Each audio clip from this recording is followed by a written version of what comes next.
महत्वाकांक्षी बहू। आगे बढ़ने की चाह रखना कोई गलत बात नहीं है, लेकिन क्या हो जब महत्वाकांक्षा इतनी बढ़ जाए? बहू, ये नौकरी ही करती रहेगी या कुछ घर का काम भी करेगी? जब देखो बस अपने ऑफिस का काम करती रहती हो। मम्मी जी, आप नहीं जानती मैंने यहाँ तक पहुँचने के लिए कितनी मेहनत की है।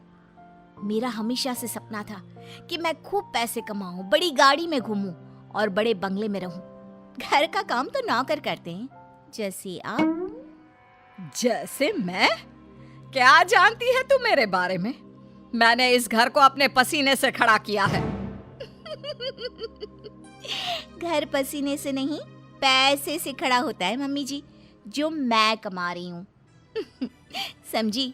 लंबी गाड़ी, महंगे फोन और कपड़े, ये सब चाहिए मुझे। लेकिन बहू, अगर तुम नौकरी नहीं भी करोगी ना तो भी तुम्हें ये सब चीज मिल जाएगी। मेरा बेटा सब कुछ तो दे रहा है, कोई कम पैसे तो वो भी नहीं कमाता। उसकी कमाई देखकर ही तो फंसाया था तूने, याद है ना? वरना उसके लिए संस्कारी रिश्तों की कमी नहीं थी। संस्कारी भी फेल है सरकारी वाली के पीछे। मम्मी जी, ये सब तो मैं भी जानती हूँ, लेकिन मैं ये सब अपने कमाए पैसों से चाहती हूँ, ना कि अपने पति के पैसे। और मैं भी ऑफिस जाना चाहती हूँ, काम करना चाहती हूँ। मैं भी चाहती हूँ कि लोग मेरे आगे पीछे मैम मैम करके घूमे और मैं उनको बॉस बनकर ऑर्डर दूँ। You know, work like a man. Like a man? अरे लाइक अ मैन बनने के चक्कर में बहू वुमन भी ना रह जाओ। अरे क्यों बहू, मैं जानती हूँ तू बहुत महत्वाकांक्षी है, लेकिन तू अपने सपनों के लिए अपने परिवार को भूल जाएगी क्या? और अगर आगे बढ़ने की इतनी ही चाह थी तो शादी क्यों की? बस कीजिए मम्मी जी, बहुत थक गई हूँ मैं, मुझे आराम करना है। और मेरा खाना प्लीज मुझे मेरे कमरे में ही दे देना, मैं वहीं खाऊंगी। ये कहकर बहू चली जाती है अपने कमरे में। अगले दिन, मम्मी, टीचर ने आपको स्कूल में बुलाया है। मुझे? लेकिन क्यों, क्या हो गया? वक्त नहीं है मेरे पास। वैसे हुआ क्या है? फीस तो मैं समय से दे रही हूँ, और क्या चाहिए इन स्कूल वालों को? मम्मी, इस बार मेरे एग्जाम्स में नंबर कम आए तो मैम आपसे मिलना चाहती है। नंबर कम आए हैं तो और पैसे ले लें। क्या है ये, वक्त खराब करते रहते हैं। नंबर कम आए हैं? अरे तभी तो मैं तुझे बोलती रहती हूँ पढ़ ले, और तू है कि पूरा दिन बस वीडियो गेम। देख बहू, तेरे ध्यान न देने का नतीजा इसके नंबर कम आने लग गए हैं। मम्मी जी, कोई बात नहीं है, अभी वो बच्चा है और स्कूल टाइम में ऐसा होता रहता है, संभल जाएगा। वैसे भी हम लोग कमाकर इतना पैसा जमा कर देंगे कि ये बैठ कर खाएगा तो भी खत्म नहीं होगा।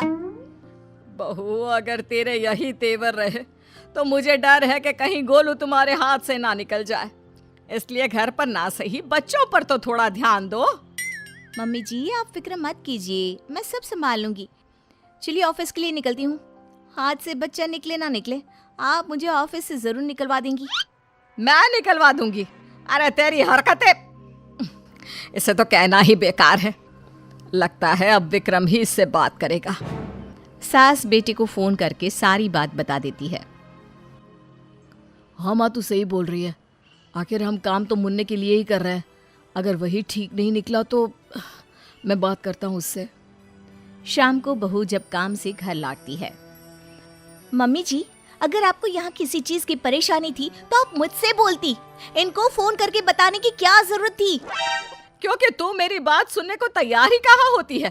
तुझे तो केवल अपने काम की पड़ी होती है।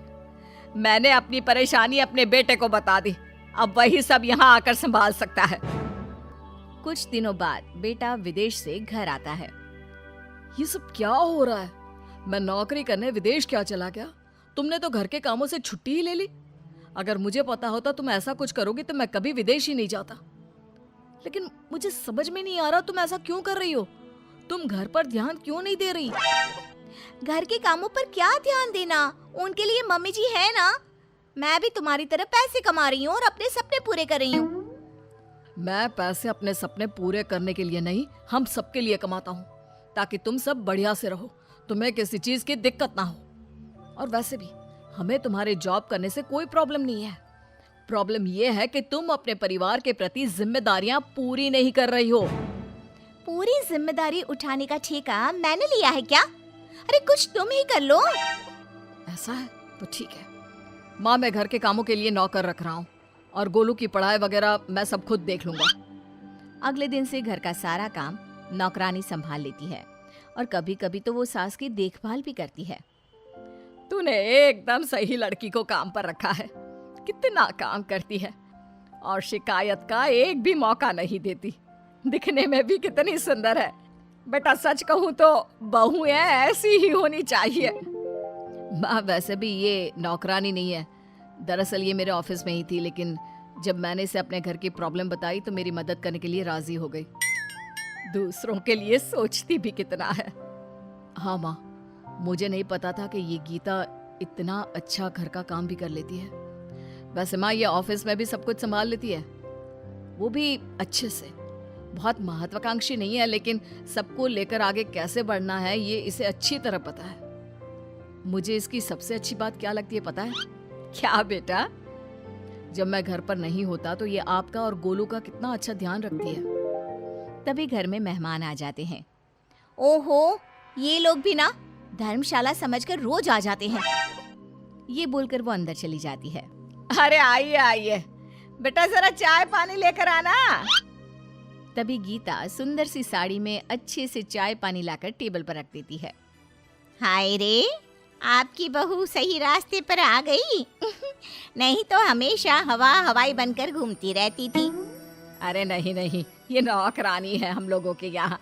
बेटे के ऑफिस में ही नौकरी करती है। वो क्या है ना, पैसों की जरूरत पड़ गई थी इसे तो पार्ट टाइम में।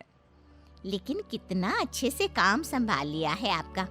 घर भी चमक रहा है और सब कितना अच्छा लग रहा है। तभी बहू आ जाती है। इसी काम का तो उसे पैसा मिलता है, तो उसे करना ही पड़ेगा ना। कितनी अच्छी लड़की है। काश मैं इसकी शादी तुझसे करवा पाती। मुझे एक अच्छी बहू मिल जाती और तुझे एक अच्छी बीवी। मम्मी जी, आप ये क्या बोल रही हैं? मैं तो बस वही बोल रही हूँ जो मेरे मन में आया। कुछ गलत कहा क्या? ये सुनकर बहू उठकर अंदर चली जाती है और सोचने लगती है। आज मम्मी जी ऐसा बोल रही हैं, कल को मम्मी जी ने ऐसा कुछ सच में कर दिया तो मेरा क्या होगा? वैसे भी मम्मी जी मेरे से परेशान रहती हैं और मम्मी जी ने इनको दूसरी शादी के लिए मना लिया तो नहीं, मैं ऐसा कुछ नहीं होने दूंगी। मैं इनको एक अच्छी बहू, बीवी और माँ बनकर दिखाऊंगी। उस दिन के बाद से बहू अपने परिवार का ख्याल रखना और एक अच्छी बहू, बीवी और माँ बनना शुरू कर देती है।